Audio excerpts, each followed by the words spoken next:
یزید خوش تھا اس پر مطلب دلائل ہیں، کیونکہ لوگ تو کچھ لوگ تو اس کو بالکل یزید کو بری الذمہ قرار دیتے ہیں کہ بھائی وہ تو اس کا تو تھا ہی نہیں اس میں. تو اب جہاں بھی ظلم کی بات آتی ہے اس واقعے پر تو ہم کہتے ہیں یزیدیت. یہ بھی سن لیں. پہلی بات یہ ہے، وہ کہتے ہیں جی نبی پاک نے فرمایا تھا جو قسطنطنیہ کی جنگ میں جائے گا تو وہ بخشا جائے گا.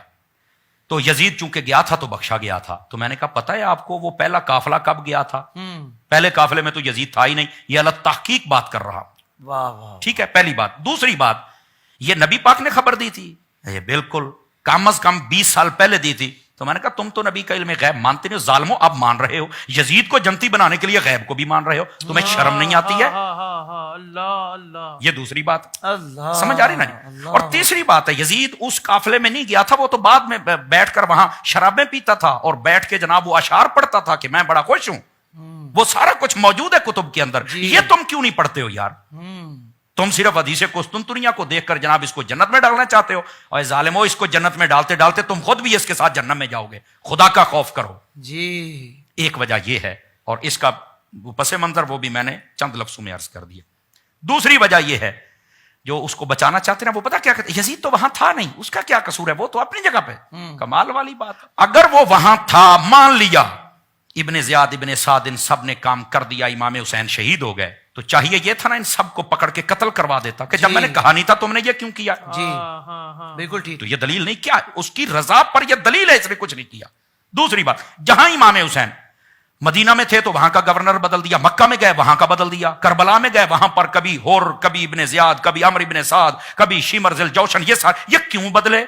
جی اس کا مطلب ہے وہ امام کا دشمن تھا.